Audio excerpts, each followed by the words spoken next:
Hola, hola, soy Alexia de Alexia Analiza. Regina de Mi Día a Día. Y Aranza de Psicoaranza. Y esto es Reír por no llorar. Friend, bienvenido a un capítulo más de estar aquí contigo, estas platiquitas que nos encanta, que la verdad disfrutamos muchísimo, nos las saboreamos mucho estando acá contigo. La verdad es que estamos muy contentos de poder regresar todos los martes. Ha sido un proyecto que la verdad nos tiene muy contentas, un proyecto que nos ha llevado muy lejos. Como ya les hemos platicado, abrimos nuestra clínica que está situada en la Roma Norte, en Ciudad de México, pero tenemos un equipo increíble de psicólogos que hemos estado, pues ahora sí que escogiendo cada una de nosotras. Aranza se ha encargado de todas las entrevistas con ellas, tenemos supervisiones, entonces estamos muy contentos con todo esto que está viniendo. Queremos saber tú qué onda, cómo vas, cómo te sientes, cómo va tu vida, ¿no? Y también esta cuestión de si quieres o si necesitas y buscas un tratamiento psicoterapéutico, por favor acércate a la clínica. Tenemos terapia de todo tipo, tenemos terapia virtual, presencial, tenemos cursos, talleres, meditaciones, ahora sí que de todo, friend. Y pues bueno, terminando y dejando a un lado esos anuncios parroquiales que ya sabemos que nos gusta dar por acá, el día de hoy tenemos un tema que creo que muchísimos de nosotros podemos pues sentirnos muy identificados con ello, ¿no? Algo que además está como que muy de moda, que vemos mucho en redes sociales, y es toda esta cuestión de trauma generacional. Ahora tú te metes a redes y casi siempre aparece un coach o alguien hablando de esto y hablan de esta cuestión como de trauma generacional y no es tu culpa, pero es el trauma generacional y es como de, ok, ¿qué tanto de esto es real? ¿Qué tanto de esto tal vez es clínico? ¿Qué tanto tal vez es más como una cortinita de humo? Pero también, ¿qué opinamos nosotras tanto desde el lado profesional como igual también desde el lado personal? Y obviamente, por supuesto, también entender qué es lo que opinas tú. Así que, ¿qué pensamos? El trauma generacional sería más o menos de que una experiencia traumática vivida por un antepasado tuyo puede pasarse de generación en generación. Y desde la perspectiva cognitivo-conductual hace todo el sentido del mundo, porque una de las bases de la cognitivo-conductual es el aprendizaje. Si yo aprendí algo, en la terapia lo puedo reaprender de una forma más adaptativa. Y es muy común ver este tipo de cosas. O sea, por ejemplo, cuando tú tienes un paciente muy ansioso, empiezas a explorar, oye, ¿y tus papás cómo son? ¿No? Porque puede ser como el papá narcisista, sí, pero también puede ser el papá ansioso, que es el tipo, ay, mijo, no, tápate porque está haciendo mucho frío y te vas a enfermar y no te vayas pasando la banqueta y etcétera, etcétera. Entonces, ¿qué pasa con eso y la terapia transgeneracional? Que podría ser que en algún momento un antepasado de esta persona vivió un trauma, experimentó un momento de ansiedad o un trastorno de ansiedad, su personalidad se hizo así, una personalidad muy precavida, una personalidad muy miedosa, una personalidad obsesiva, etcétera, etcétera. Entonces, ¿qué pasa? Enseña a sus hijos a ser de la misma forma o muy perfeccionistas, ¿no? De tienes que ser de esta forma, muy del deber ser, familias hipercatólicas, hiperreligiosas, que puede ser como las mujeres tienen que actuar de esta forma, los hombres tienen que actuar de esta forma. Entonces, desde una perspectiva cognitivo-conductual, igual y no lo llamaríamos de la misma forma, pero sí hace mucho sentido que las experiencias de tus papás tú las puedas reaprender de alguna forma. Sí, yo muchas veces el ejemplo que uso mucho en terapia es, imagínate que ahorita te llevan 2 personas a Marte. Tú nunca has ido a Marte, no sabes cómo funciona nada, no tienes idea qué pasa con ese planeta, por así decirlo, y estas 2 personas te van a interpretar el cómo funciona. Entonces puede ser que no te digan tal cual, este lugar es peligroso, pero si tú los ves nerviosos, si tú los ves cuidando, tú vas a interpretar Marte es peligroso. Entonces, la forma en la que vas a vivir en Marte, por así ponerlo en esta metáfora, va a ser desde la ansiedad, la protección, el tengo que estar con cuidado. O por el otro lado, si dentro de esta metáfora, estas 2 personas que te están interpretando Marte te dicen, oye, no comas de ese árbol porque ese árbol es venenoso, difícilmente tú vas a decir, ¿sabes qué? Voy a agarrar una manzana. Vas a decir, ok, pues ese árbol no se come. Y puede pasar 100 generaciones que tu abuelo le dijo a tus papás que ese árbol no se comía, que eso a tus abuelos los dijo sus papás. Y así se van pasando creencias de generación en generación. Entonces, muchas veces puedes identificar el cómo hay ciertas creencias que es o los hombres son malos, o el mundo es peligroso. Entonces, ¿qué pasa? Si de alguna u otra manera, y lo voy a poner, saben que amo las metáforas, los ejemplos, las cosas como muy concretas. Si a mí me mordió un perro y yo tengo una hija, se acerca un perro y mi reacción va a ser un poco de protegerla, cuidarla. Entonces, ¿qué es lo que esta persona, mi hija en este caso, interpretaría? Los perros son peligrosos. Entonces, probablemente su relación y su creencia con los perros sea desde la ansiedad. Y probablemente ella, si se acerca un perro con su hija, reaccionaría igual. O sea, sí se van pasando ciertos traumas generacionales, pero mucho desde también la conducta, el cómo interpretamos el mundo a través de nuestros papás. O sea, esa parte es muy importante. Al final de cuentas, los papás son estos marcianos que nos enseñan Marte en la metáfora. Así funciona. Nosotros interpretamos la vida y el mundo a través de los ojos de nuestros papás. Ellos nos explican cómo funciona. Entonces, parte de lo que se busca mucho en terapia también es como un poco el si realmente será venenoso ese árbol, o sea, si realmente todos los perros son peligrosos, o tal vez el perro que mordió a mi tatarabuela era peligroso, pero pues no, ya el día de hoy no, el perro que tengo enfrente no, como muchas veces se van pasando de alguna otra estas creencias. Sí, exacto. Yo estoy totalmente de acuerdo con ustedes. Siento que mucho de entre comillas, romper con el trauma generacional viene de reaprender y de resignificar una experiencia que se te ha enseñado.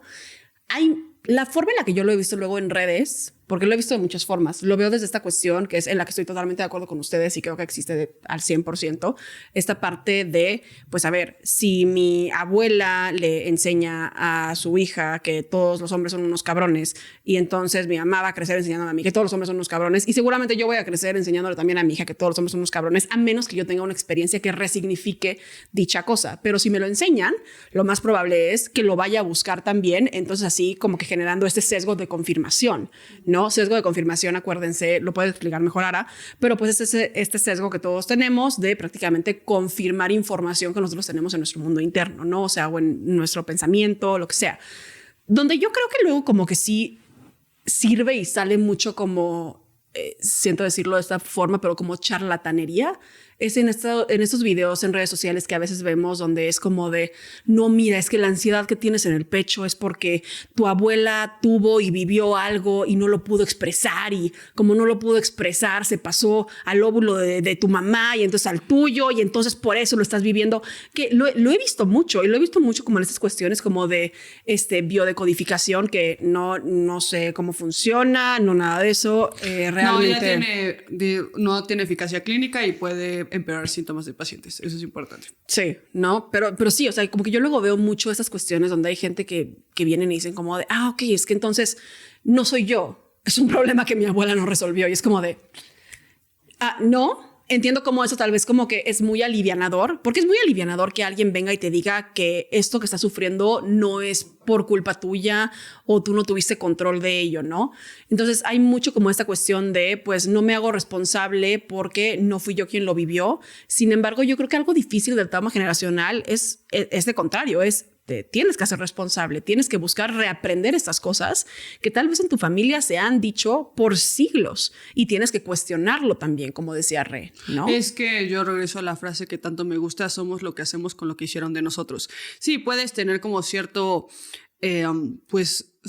pasado, pero pues lo que hagas con ese pasado y con los aprendizajes que te hicieron es lo que importa realmente, ¿no? Y por supuesto que sí, también lo ves como mucho en niños, ¿no? Cuando das terapia infantil, creo que la mayoría de las psicólogas que nos fuimos más hacia una parte de adultos, a la mayoría nos pueden preguntar y nos van a decir, ¿por qué no te fuiste hacia los niños? Por los papás, justamente, ¿no? Porque llegas con el niño y estás haciendo un tratamiento y no sé qué, y ya vimos lo de la ansiedad, etcétera, etcétera, etcétera, y luego empiezas a decir, ¿de dónde estás sacando toda esta información? ¿No? O sea, por ejemplo, yo he visto hasta niños con TCA y ¿de dónde estás sacando esta información? Pues mi mamá me la ha dicho, mi mamá me dice todos los días que tengo que bajar de peso, que me lo está celebrando, que etcétera, etcétera. Entonces, necesitamos que tu mamá se eche el tratamiento para que después a ti te funcione el tratamiento, ¿no? Entonces, hablando de este tipo de cosas, por supuesto que sí, o sea, nuestro entorno, o sea, nuestros papás son nuestros primeros referentes de absolutamente todo, de amor, de apego, de aprendizaje, de cómo funcionan. Por eso no es que los psicólogos, o sea, nada más es como mucho el cliché del psicólogo de, ay, tu mamá no sé qué y tu papá no sé qué, porque es sumamente importante preguntar tu mamá y tu papá por qué, ¿no? Pero, o sea, yo lo que les diría es como, es un aprendizaje como muy importante porque probablemente en ciertas cosas de la personalidad, pues te encuentras esto en terapia, ¿no? Que ahora sí es como, ¿de dónde aprendiste esto? Tuviste un papá muy castigador, tuviste una mamá que etcétera, etcétera, y es muy interesante, pero cuando lo ves como en terapia y llegan como ciertos momentos en los que sí dices, no inventes, o sea, esto es algo que están diciendo tus papás o que han tenido como generaciones y generaciones. Por ejemplo, un tema que yo veo muy a menudo es el tema del dinero, ¿no? De como la escasez del dinero, sí. Que en algún momento un familiar vivió una situación muy fuerte y ya la familia está estable, ya todos tienen dinero, ya pueden ganar y todavía está como esta parte de carencia. La mentalidad de escasez también de lo que se vivió. Es que eso funciona un poco como un trauma también, o sea, es como hacer frente a un trauma, o sea, el mantener también como que esa obsesión de la conducta para no volver a pasar por ello, sintiéndose como una prevención, por así decirlo, esa paranoia, pues sí, deviene muchas veces de un trauma. Y la verdad es que sí, muchas veces se repiten patrones. O sea, sí es muy interesante ver que, mira, fíjate que esto también le había pasado a mi abuelo. Fíjate que, y incluso hasta... No sé, ves familias enteras de médicos. O ves familias enteras. Exacto, ves familias enteras en las que, mira, fíjate que mis tías también se quedaron solteras. Mira, entonces puedes ir identificando como tal vez hay alguna creencia ahí de fondo que es la que está reforzando ciertos patrones. Tanto creencias como modelamiento incluso dentro de esta parte. A ver, si yo, el mismo ejemplo que pongo, o sea, si yo te digo, el mundo es seguro, pero me ves así preocupado, pues vas a decir, no, a ver, ¿qué está pasando? ¿Qué va a pasar? Entonces se van reforzando cosas que tal vez nunca fueron dichas, pero sí fueron actuadas. ¿Cómo se llama ese término en terapia familiar que es como acuerdos inconscientes? Una cosa así como contratos inconscientes, que es como, por ejemplo, así de, no, si toda mi familia, todas las mujeres están solteras, entonces de alguna forma inconscientemente yo también como que firmé el acuerdo de yo también permanecer soltera, porque si no sería como darle la espalda a mi familia. Hay un nombre. Creo que sí es como contratos inconscientes. O sea, es un poquito como inconsciente colectivo, pero dentro de la dinámica familiar, donde hay como esta cuestión de que, no sé, por ejemplo, sabes y entiendes que si tu papá está llegando de malas, entonces nadie habla y nadie vaya a decir nada, ¿no? O sea, es como un acuerdo que se da debido a la dinámica. Y sí, yo creo que muchas veces estos acuerdos como que se dan por esas cuestiones que son como patrones o experiencias repetidas, por así decirlo, ¿no? O sea, si tú estás actuando de esta forma, posiblemente es porque tus papás actuaron de esa forma también, ¿no? Entonces como que se busca eso. Y creo que también mucho de ello es esta cuestión donde, como dice Regina, nadie se ha permitido tampoco como que cuestionárselo, porque ya es parte de la norma de la dinámica familiar. Es que es como un poco de alguna manera... Lo sientes, lo sabes que es así, ¿no? Nunca se dijo, pero se sabe. Y ahorita que decías esta parte del contrato inconsciente, a mí me gusta mucho verlo a nivel incluso biológico. A ver, vamos a ver la importancia que tiene la pertenencia dentro de esta parte. A ver, en las cavernas, si no pertenecías, un hombre solo no podía cazar y era una presa fácil. Entonces, básicamente, no pertenecer igual a muerte. Entonces, si dentro de esta parte yo nazco en mi familia, por así llamarlo, mi tribu, por así llamarlo, ¿no? Si yo dejo de pertenecer al romper patrones o al romper estas reglas, y lo pongo entre paréntesis porque son como no dichas tal cual, pero sí son actuadas, entonces, ¿qué va a pasar? Me voy a morir. No sé si me doy a entender todo esto a nivel inconsciente, claro. El cómo se puede percibir y cómo muchas veces sí buscamos pertenecer a la familia, consciente o inconscientemente, y es un poco el qué tanto... ¿O qué he hecho yo por pertenecer? O sea, incluso el chance dentro de mi dinámica familiar, mi rol ha sido ser la salvadora de mi mamá o sea, ¿cuál ha sido esta dinámica y qué tanto hemos hecho a partir de estas creencias? Que también hay una parte real que esto sí apoyo a Ale, o sea, son muy charlatanes, la verdad, porque, o sea, como que yo les diría, cualquier discurso que sea extremista, no le hagan caso. O sea, que sea como, no, lo único que importa es la parte biológica, no, lo único que importa es el aprendizaje, no. O sea, somos seres. Somos multifactoriales, absolutamente todo, nuestra conducta, nuestras experiencias, todo deviene de cuestiones multifactoriales. Entonces, como dice Ara, cuando hay un absolutismo, cuestiónalo. Sí, y justamente en eso decía, o sea, hay una parte que sí, evidentemente por la epigenética sabemos que nuestros genes se pueden modificar, hay unos que se pueden prender, unos que se pueden apagar, que si tú tienes el gen de cáncer pero nunca lo prendiste fumando un cigarro, entonces ese gen nunca se prendió, sería como una parte más o menos así. Y evidentemente cuando nosotros hacemos como la parte de antecedente, también es importante en el registro clínico que quede el antecedente de esquizofrenia, antecedente de bipolaridad, etcétera, etcétera, porque no solo va a ser la parte de aprendizaje, sino hay una parte biológica que como tú puedes heredar los ojos de tu mamá, también puedes heredar la bipolaridad de tu mamá, ¿no? Entonces sí hay una parte como real en el sentido de que la parte familiar sí nos afecta y nos afecta muchísimo. Y creo que por eso es muy importante que cuando un miembro de una familia viene a terapia, generalmente es el que tiene más conciencia de la enfermedad. La conciencia de la enfermedad es de las cosas más importantes para justamente tener una ayuda psicológica, hacer un cambio, porque es esta como conciencia de yo esto que estoy haciendo me está haciendo sentir mal o está mal, entonces necesito ayuda para resolverlo. Entonces, ¿qué pasa? Que hay dinámicas familiares que ya lo normalizaron tanto que igual y la violencia, igual y como el abuso de poder, igual y el abuso de otro tipo, ya está completamente bien, nadie dice nada, todos tenemos la dinámica de que el papá puede hacer lo que quiera, nadie dice nada, todos nos quedamos callados. Y generalmente la persona que responde a esto, que es la que normalmente nosotras tenemos en terapia, es la que tiene la conciencia de enfermedad que justamente quiere parar ese patrón.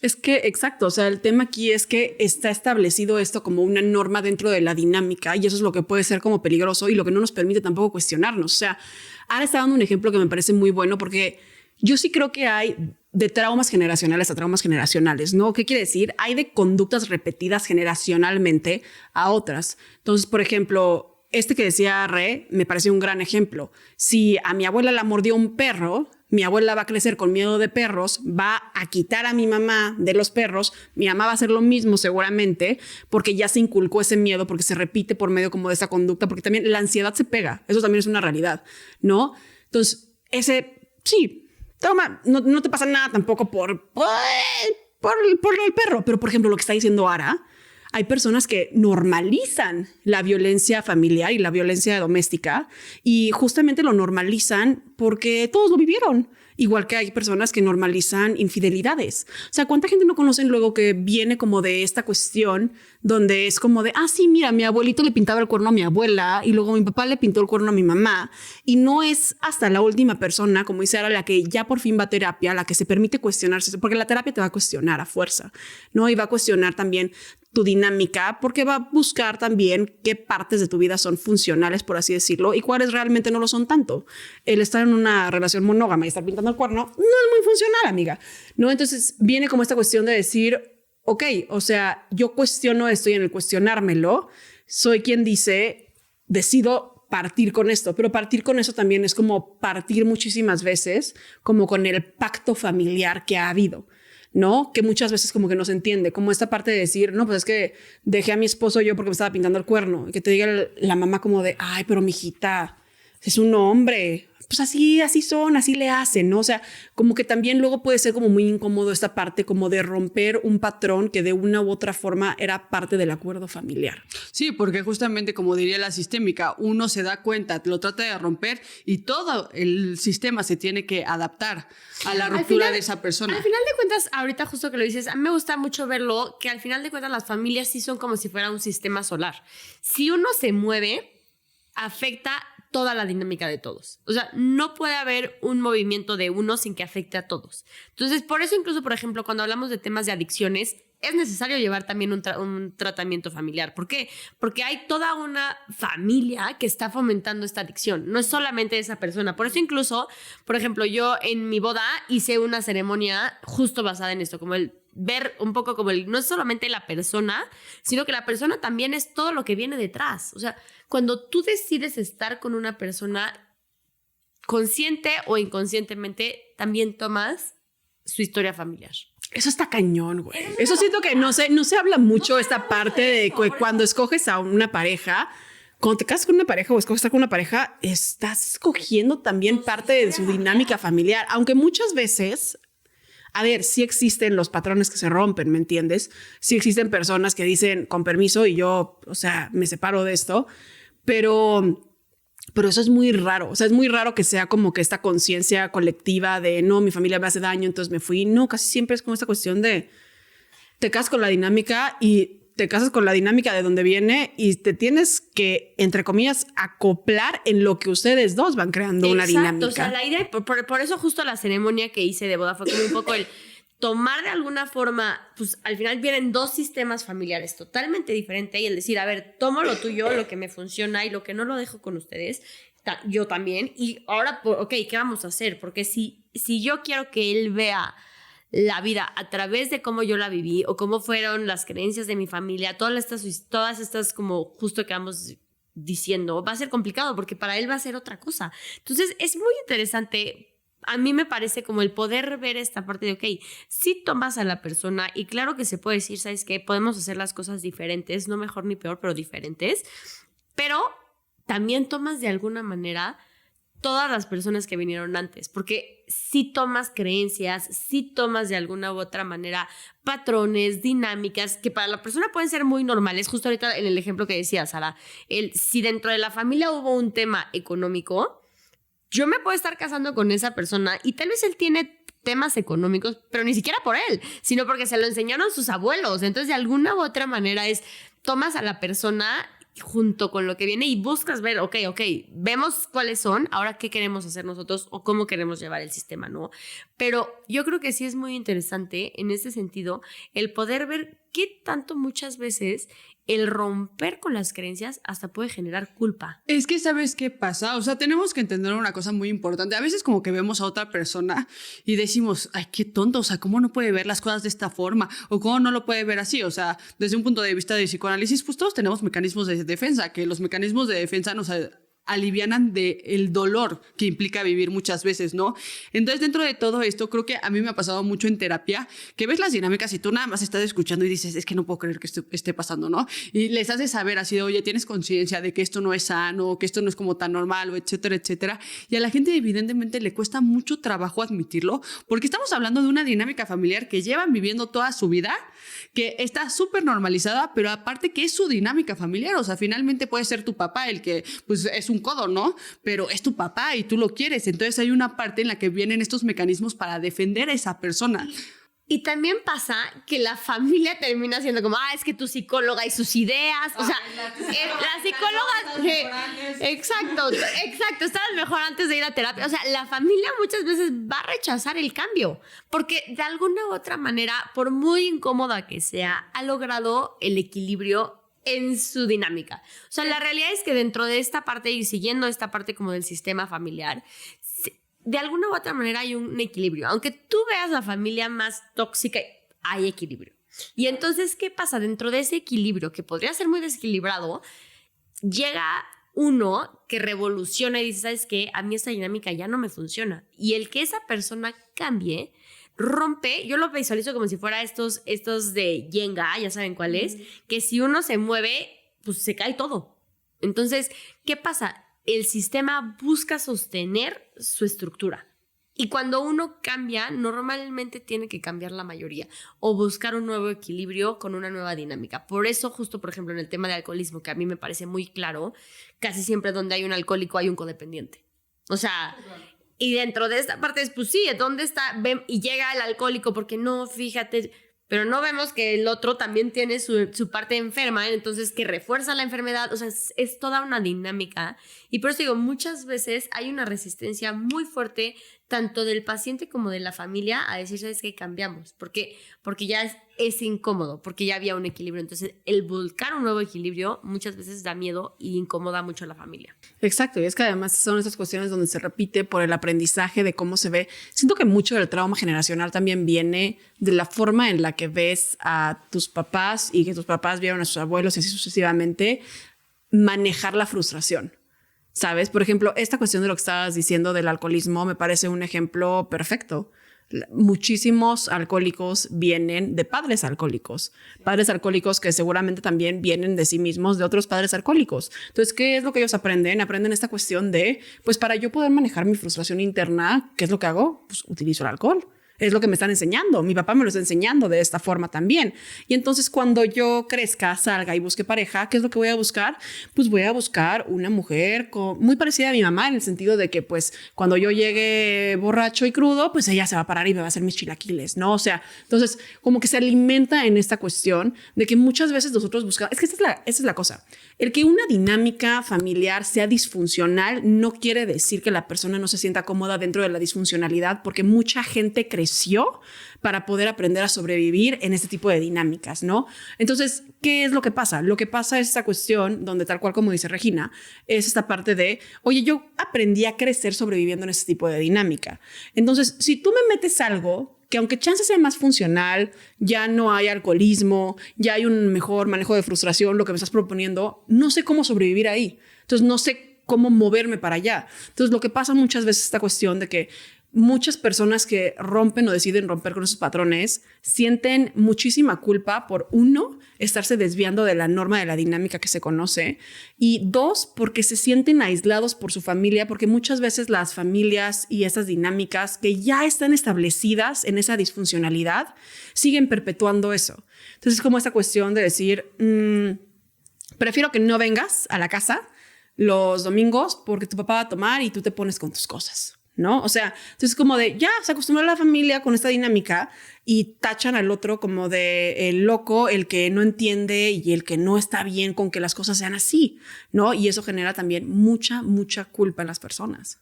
Sí, justo, eso es una parte, o sea, es una parte muy importante del tratamiento, de como que hay ciertas repercusiones. Evidentemente va a haber consecuencias de cambiar esta dinámica. O sea, y no solo va a ser una culpa como de que, ay, se me ocurrió que esto está mal, sino a pesar de que tengas como conciencia, te va a costar mucho trabajo cambiarlo, porque finalmente, si tú eres el único que tiene esta conciencia de la enfermedad en tu familia, las otras personas estarán a gusto teniendo este tipo de dinámicas. Aunque desde afuera puedas decir, no es completamente bueno, es tóxico, es disfuncional, etcétera, etcétera, las otras personas ya estaban funcionando así, ¿no? Y por eso se volvieron de esa forma. Y de lo que estaba diciendo Ale y lo que decía Re en un capítulo pasado, luego decimos, es que justamente por eso buscamos también los psicólogos tantos patrones de conducta, porque esta persona que igual y se agarró, que decía Ale, que era la persona alcohólica y tenía una pareja y se consiguió una persona que era codependiente, pues igual y también esa persona, ¿por qué está siendo codependiente? Porque justamente se agarró del alcohólico.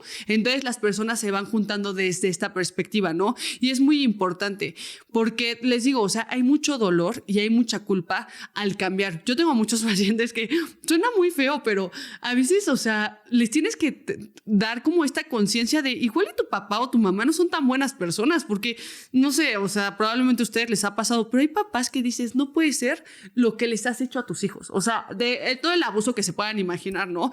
Y luego te dicen así de, ¿y por qué no? O sea, les dejas de hablar o ¿por qué no te alejas un poco? Pues porque es mi mamá y la amo y es una muy buena persona, que dices, ¿de dónde me estás sacando que es una buena persona? O sea, me estás contando todo lo demás. Entonces, ¿por qué? Porque son como dinámicas muy normalizadas.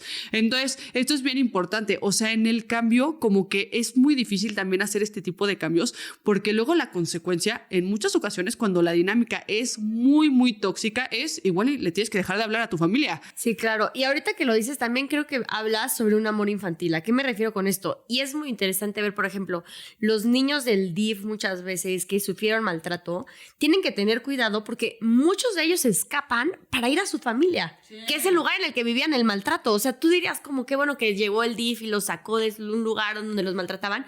Tienen que tener cuidado porque en cuanto pueda el niño va a regresar al lugar. ¿Por qué? Porque es lo que ellos interpretan como amor, aunque pueda ser muy doloroso. Y por eso digo esta parte de que es un amor infantil. Muchas veces pensamos, y a mí me parece muy interesante el verlo, muchas veces pensamos que el amor más desinteresado es el amor materno. La realidad es que una mamá fisiológicamente sí puede vivir sin sus hijos. Por lo contrario, un niño fisiológicamente no sobrevive sin su mamá. Por eso el amor infantil es el más incondicional, el que busca, o sea, es hasta el sentido de supervivencia. Por eso digo, esta parte es muy fuerte el ver lo vulnerable que te vuelve o que son los niños al final de cuentas, y la importancia de poder decir, a ver, ¿qué tanto muchas veces cuando seguimos dentro de estas dinámicas lo hacemos desde un amor infantil, justo desde esta parte del regresar al lugar, porque al final de cuentas es tu familia? Entonces creo que muchas veces, ahorita que lo decía Sara, sí hay una resistencia a decir, ¿sabes qué? Si esta dinámica es muy dolorosa, pues tal vez tengo que separarme. Y es muy doloroso verlo desde ese lugar. Es que, a ver, o sea, esta cuestión como de mantenerte en tu núcleo familiar es tal cual una necesidad totalmente biológica y muy arraigada a la supervivencia. O sea, es una realidad, ¿no? O sea, esto que estabas platicando, yo me acuerdo mucho de...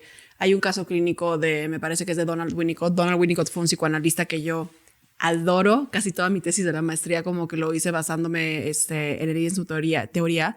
Y no recuerdo si fue él, me parece que sí. Él se dedicó como a esta cuestión de psicoanálisis infantil. Y me parece que él adoptó a un niño, él era de Inglaterra, adopta a un niño que fue abandonado en un orfanatorio, un niño que pues la pasó muy, muy mal. Y lo que él veía que era muy interesante era esta cuestión de con todo y la incondicionalidad de amor que se le daba a ese niño siempre estaba escapando porque quería regresar con sus papás, ¿no? O sea, porque sí, es una cuestión de una necesidad biológica muy, muy, muy primitiva que está muy puesta en cuanto a la supervivencia, ¿no? Te digo, tú no ves como niño que la dinámica familiar sea disfuncional, tú nada más ves, esta es la dinámica y este es el ambiente que yo conozco y aquí está mamá y aquí está papá. Y tú como niño no conoces otra cosa que no sea el amor que te están dando, independientemente de que el amor que te estén dando, chance, como dice Ara, muchas veces raye en este abuso o raye en esta falta de inteligencia emocional, ¿no? O sea, porque es la forma en la que conoces amor y tú creces pensando que ese es el amor que mereces y como debería de verse. Entonces, si tú creces con una familia o en una casa donde pues son poco afectivos, tal vez como que no te abrazan mucho, no se tocan las emociones, no te preguntan cómo estás, nada de eso, posiblemente vas a crecer y vas a buscar algo parecido a eso. Y aunque siempre chance tengas como esta cuestión de, ay, lo que quisiera, pues muy posiblemente no sabrías qué hacer con eso porque estás tan acostumbrado a este otro tipo de amor que te maltrata. Porque fue como creciste, es lo que piensas que mereces, ¿no? Que ahí sí, retomando como de capítulos anteriores donde decía esta parte como de que muchas veces nuestra pareja representa eso de la forma en la que nos vemos a nosotros mismos y nuestra autoestima. Y yo creo que mucho viene de esta cuestión también como de infancia, de qué forma se te demostró que eras querido y valioso.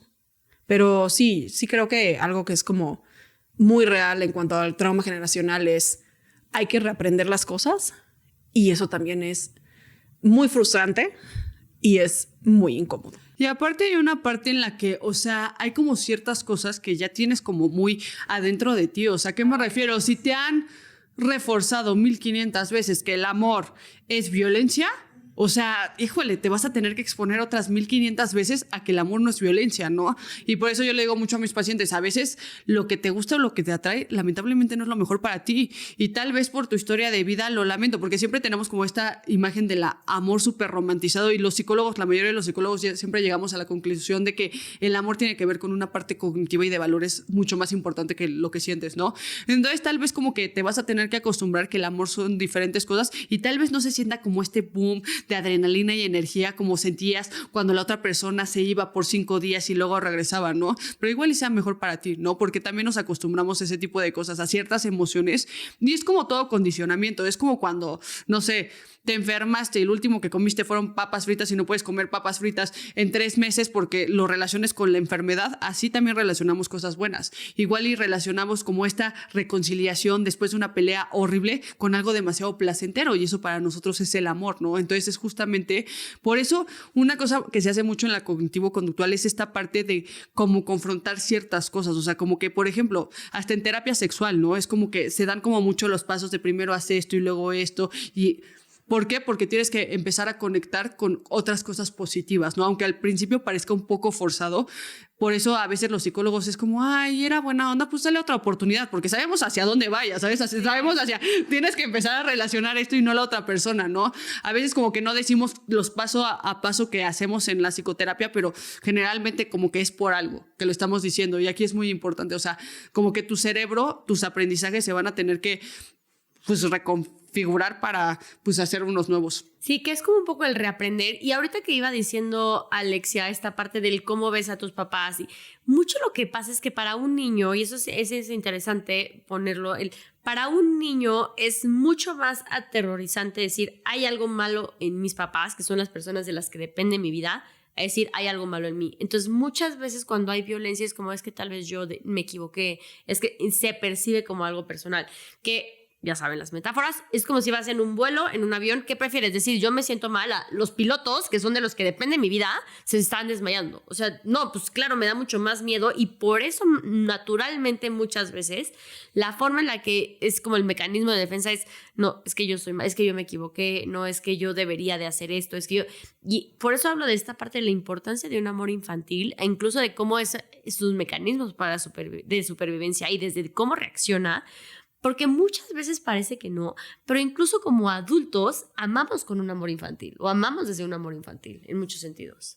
Sí, o sea, a ver, es que también yo creo que la cuestión como de amor romántico, de la forma en la que se nos ha vendido, es como este amor incondicional y tiene mucho que ver como con esa cuestión de amor infantil, como estabas diciendo, ¿no? O sea, buscamos en nuestra pareja el amor incondicional como lo hubiéramos querido que nos lo dieran nuestros papás, aunque sabemos que muchas veces no es el caso.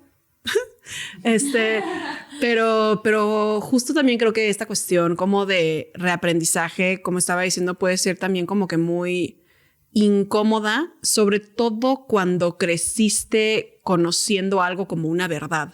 Algo que pasa mucho y que lo aprendí yo en la maestría de psicoanálisis cuando estábamos viendo como una cuestión como de psicoanálisis infantil, es esta parte donde es que la persona o el niño toma su compás moral de parte de los papás.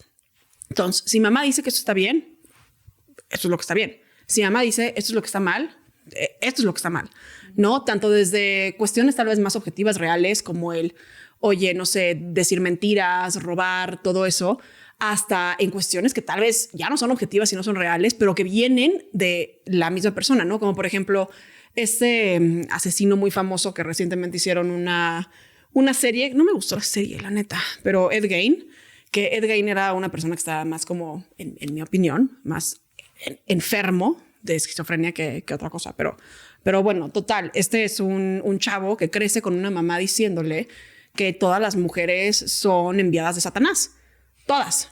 Me encanta porque ella no, ¿verdad? Ella excluida de todas las demás, pero que todo el resto de las mujeres son pinches enviadas de Satanás y pero también me encanta porque ella quería una hija.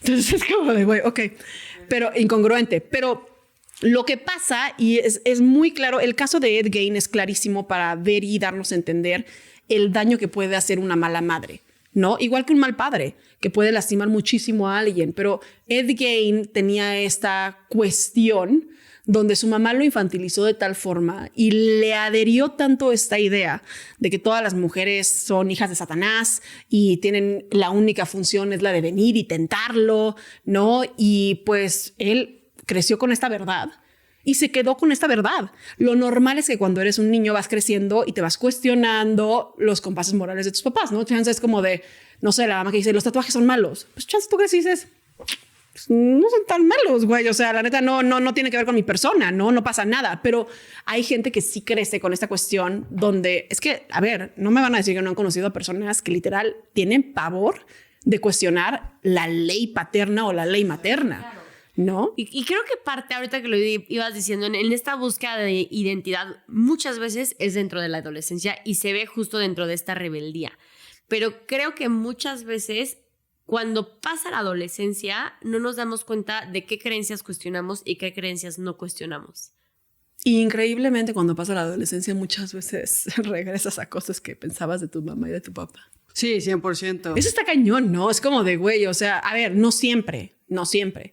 Pero sí está muy fuerte eso de que como que luego viene la rebeldía y la rebeldía te dejas ir. Y güey, yo me dejé ir como loca, güey. O sea, yo sí me sí, eché. cuando tratas de... O sea, yo no entiendo adolescentes porque yo me acuerdo de cómo yo era y digo, no, qué hueva, güey, no manches. O sea... No, es lo que digo. A ver, normalmente en la adolescencia tratas de irte al opuesto. O sea, de romper patrones, de crear tu identidad, de decir... No, y es una parte muy importante de tu creación de identidad propia. Sí, pero, 100%. Pero creo que en la adolescencia muchas veces lo hacemos desde la rebeldía y muchas veces no nos damos cuenta qué creencias sí quedan y qué creencias no. Nos cuestionamos ciertas creencias, pero hay otras, por ejemplo, ahorita que lo decías, en el caso de Ed Gein. Él cree que, bueno, platica un poco quién es para que la gente que no ha visto la película, la serie, pero bueno, es un asesino serial que básicamente tenía relaciones con cadáveres y de ahí sí llegó a matar a ciertas personas, que tenía mucho, yo también comparto esta parte de esquizofrenia a mi punto de vista mucho más que cualquier otra cosa. Pero bueno. Sí, porque realmente desenterraba más cuerpos de los que mató y se supone que nada más mató no tanto por querer como que hacer, sino porque lo cacharon y entonces como que lo hizo, pero sí era como un niño. Exacto, que viene el punto importante, a ver, él nunca se cuestiona y vive a través de esas verdades y esas verdades marcan su vida. Que eso pasa, yo diría que la mayoría de las veces como adultos vivimos a través de creencias que muchas veces no nos cuestionamos, pero sin embargo esas creencias sí determinan muchas de las decisiones que tomamos. ¿Y cómo nos relacionamos? ¿Y cómo nos relacionamos? Vi una serie muy buena, esta sí la recomiendo.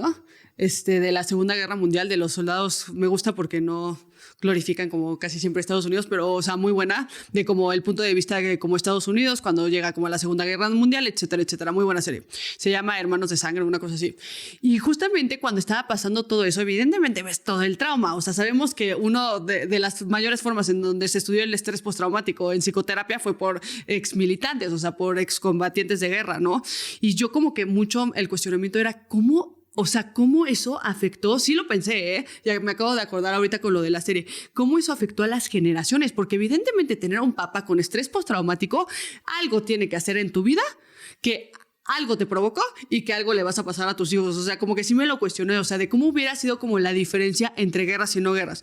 Y luego, a mí me encanta mucho, a mí me gusta mucho viajar, o sea, es de las cosas que más me gustan. Y una de las cosas que me gusta mucho de viajar es como observar las diferentes culturas. A mí, entre más shock cultural hay en un país, más me gusta ese país, ¿no?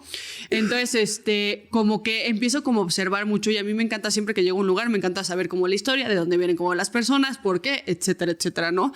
Y justamente en este tipo de cosas, o sea, no solo es como una parte familiar, sino como es una parte como cultural colectiva, en la que, por ejemplo, un dato curioso, esto no lo vi en la serie, lo vi fue cuando fue a Tokio. No sé si sabían, pero Japón no puede tener un ejército porque fue tan hijo de la fregada en el periodo de la Segunda Guerra Mundial que quiso conquistar a quién sabe cuántos países. O sea, los militantes japoneses como tienen este sentido de como orgullo, de justicia, de no sé qué, salían a morirse. O sea, literalmente era como tengo que morir por mi patria. Todavía veías a los otros, no sé, de Estados Unidos, de Europa, que era un poquito como que me conservo no sé qué. Entonces, como la historia, las culturas, como por ejemplo, en ciertos lugares donde ha habido guerras, puede haber como por ejemplo Estados Unidos es muy famoso por los tiroteos, como habrá una correlación entre los tiroteos y entre no sé qué, y que en México la violencia sea diferente, y que por ejemplo en Argentina, pues no sé si sabían, pero en Argentina hay mucho ex-nazi, entonces se escaparon mucho a Argentina, ¿no? Entonces igual y se quedó como algo del racismo, no se quedó, o sea, todo ese tipo de cosas se me hace súper interesante porque son como contextos históricos que evidentemente repercuten, ¿no? ¿Por qué en Noruega son más fríos, pero por qué en México son como un poquito más cálidos, pero son un poquito más violentos, pero porque ese tipo de cosas es súper interesante porque es como no solo la parte familiar, yo sé que me desvío un poquito, pero me acordé de esta serie porque de verdad lo pensé y dije, qué interesante eso, o sea, me llamó mucho la atención eso y luego también de los japoneses de, no inventes, ahorita es una comunidad de súper respeto, de no sé qué pasó para que se fueran de acá a acá, ¿no? Sí, que muchas veces ahorita que lo dices, justo sí se va pasando, y yo sí digo, sí se va pasando información, creencias, patrones, consciente o inconscientemente, aunque tal vez no te lo dijeron nunca, pero si lo viste actuado, y por eso usaba la metáfora de si te llevan ahorita a Marte, pues no entiendes nada y tienes dos personas que te dicen, pues tú les crees, o sea, sin duda no dirías, pues me da igual, voy a comer de ese árbol, ya sabes. ¿Ustedes como que qué creen que sean como cosas que ustedes creían? Que eran de cierta forma, yo ahorita voy a decir la mía y ya la había dicho en ejemplo, que ustedes se dieron cuenta que ustedes tenían y que no era cierto. Mi papá creo que tenía una creencia de el dinero te tienes que esforzar mucho para hacerlo. O sea, casi no hay dinero fácil. Tú tienes que esforzarte mucho para hacerlo. Y como que lo fui modificando a una idea de el dinero a veces puede ser fácil. O sea, a veces puedo trabajar poco y generar mucho dinero. Pero eso yo lo tenía porque... Y yo observo a mi abuela y observo a mi papá y como que tienen mucho esa creencia. Y como que es un poco profecía autocumplida porque trabajan demasiado y se esfuerzan mucho y etcétera, etcétera. Y hay personas que tienen la creencia del dinero es fácil. Por ejemplo, hablaba con mis primas hace una semana... Y me decían, es que nosotras agradecemos mucho como la educación que nos dio su papá, porque a él le va muy bien, pero siempre fue muy dura con ellas, ¿no? Y les digo, pero ¿por qué no les da un poquito más, francamente? O sea, ¿por qué no es como más fácil? Y es como, porque la vida no es así. Es que su vida sí es así, o sea, su papá es rico, o sea, a ustedes sí les puede decir, te compro una casa o algo, igual y a otras vidas no, ya sabes, o sea, igual y a mí mi papá no me puede decir, bueno, te doy esta casa, pero hay veces que sí es fácil, ¿no? Entonces como que ya son como creencias que justamente ellas se creyeron la vida no es así, la vida tiene que ser más complicada y su vida no es complicada, francamente, ya sabes. Sí, creo. Ahorita estaba pensando qué creencias, creo que hay varias, o sea, yo sí he ido como cuestionando ciertas creencias, pero ahorita, o sea, es interesante porque las tengo conscientes, pero hay veces que las tengo tan arraigadas que aunque yo diga no tanto... Yo sé cuál tienes tú. ¿Cuál? Hombres. Sí. ¿Los hombres son infieles o los hombres no son tan buenos? O sea, Sí. los hombres son infieles. Siempre Los prefieren a hombres- las jóvenes. Siempre, eso ya te lo he dicho varias veces, Sí, Regina. yo sí tengo la Los creencia hombres que no siempre hay prefieren a hombres las fieles. No jóvenes. puedo creerlo. Si tú envejeces, no, ya no te quieren. Se van a ir con la de 20 años. Sí, yo sí tengo la creencia. O sea, pero es que de verdad es que interesante porque, a ver, sé que es una creencia, pero me cuesta mucho trabajo creer lo contrario. O sea, sí me cuesta trabajo todavía y teniendo consciente de que es una creencia familiar, ¿eh? O sea, tengo consciente que es una creencia familiar. Sin embargo, sí me cuesta trabajo decir, no, a ver, si hay hombres fieles. O sea, como que no me digo, ay, no existe. Entonces, sí, esa sería una creencia, yo creo. Yo creo que esa es de las pocas veces que yo te he dicho, estábamos en Acapulco y te dije, Regina, aguas con tu pensamiento, porque tu pensamiento no es cierto. O sea, no te tienes que ver siempre joven y siempre súper arreglada, y etcétera, etcétera, para que alguien te quiera, ya sabes. Sí, tengo esa creencia súper arraigada, súper arraigada. Bueno, ¿Tú pero cuál sería? también la tienes muy arraigada porque de cierta forma como que la experiencia de vida que has tenido te ha dicho lo contrario. Entonces es como... Como o sea, lo contrario. eso. Bueno, no voy a meterme a hablar de tu vida personal aquí, güey, ni de tu vida familiar. Es que eso es lo que pasa con lo de aprendes a partir como de las conductas que se te muestran. O sea, Pero yo quiero decir algo, perdón, pero deberían de ver al esposo de Regina. Es Sí, el hombre literal. que menos dudarías. Güey, que es un... fiel, o sea, ¿sabes, güey? Este hombre es un monaguillo, güey. O sea, Sí, no haría nada, Nunca sabes, nada. güey, nunca sabes. ya ves A ver, cómo no, está yo no arraigada. O sea, es un hombre Yo que no meto ves y las no lo manos va a al hacer. fuego por ninguna persona, pero él cuenta como con una estadística. Entonces yo Ay, güey, confiaría en la si yo tuviera estadística, una güey. apuesta, así de ¿qué apuestas? ¿Manuel va a ser infiel o no va a ser infiel? Le meto 1 millón a que no va a ser infiel, ya sabes. Sí, sí, sí, 100%. Es arraigado. Pero no, sí hay creencias que sí. O sea, por eso te digo, a ver, puedes darte cuenta o puedes decir, a ver, no tiene que ser así. En el ejemplo que usaba del perro, a ver, puedes decir, no todos los perros. Pero naturalmente algo dentro de ti si se te acerca un perro. Vas a decir, güey. Bueno, correcto. ¿Qué tienes que hacer? Justamente. No todos los perros mueren por la chingada y salgo de aquí. O sea, ¿Qué tienes que hacer? Actuar como en contrario. O sea, por ejemplo, No, a yo ver. qué hice, porque a mí, por ejemplo, al principio cuando empecé a dar terapia, a mí me daba mucha pena y culpa como cobrar mucho. Porque yo decía, no, pues no puede ser tan fácil. O sea, no puedo dar nada más 1 hora y cobrar un buen dinero. Y mi hermana me dijo, no inventes, o sea, estudiaste, te costó una lana, no sé qué, etcétera, etcétera. Sí, por supuesto que puedes, ¿no?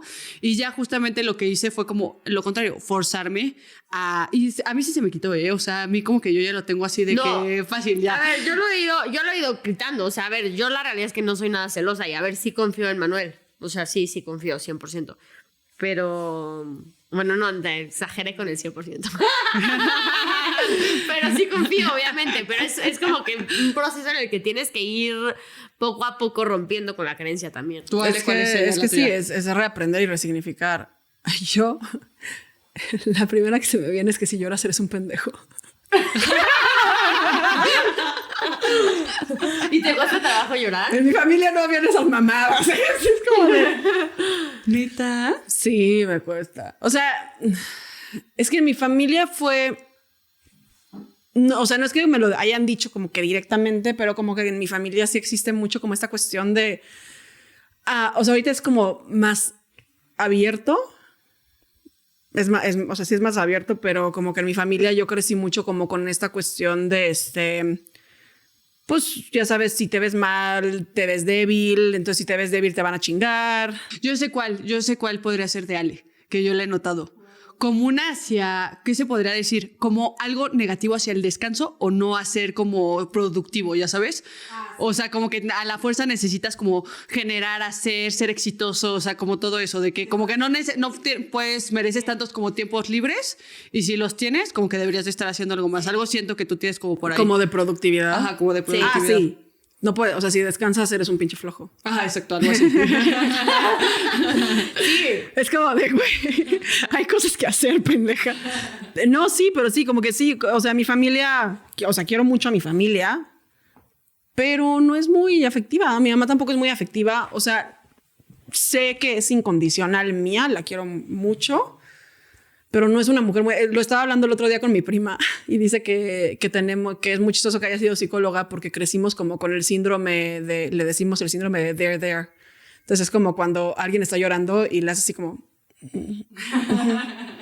como que no sabemos mucho qué hacer como con eso. Entonces es interesante que me haya vuelto psicóloga, pero sí hay mucho como rollo alrededor de productividad. Ya sé el que dices tú es si no eres exitoso no eres nadie. Entonces sí, en mi familia siento que también hay mucho como que esta cuestión de querer sobresalir a fuerza, porque si no sobresales entonces eres un don nadie y fuiste un inútil. Y lo digo con esas palabras muy fuertes porque pues más o menos como que así o sea, pues sí, pues así es como el ambiente donde crecí, siento. Que no es malo, pero pues ahora sí que cada familia tiene sus propias creencias. Sí. Sí.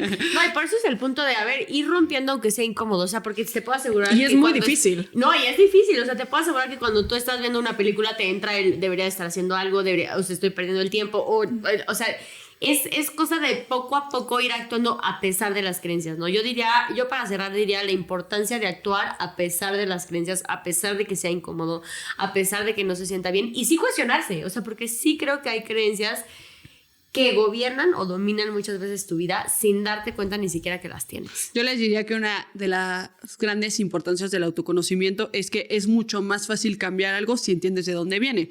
Entonces también si yo entiendo que mi mamá fue así, como que le puedo dar un sentido más fácil de, entonces yo no necesito de ser de esta forma, porque igual y ella tuvo una carencia, igual y a ella la maltrataron, igual y a ella le pusieron el cuerno, pero no significa que a mí me lo van a poner.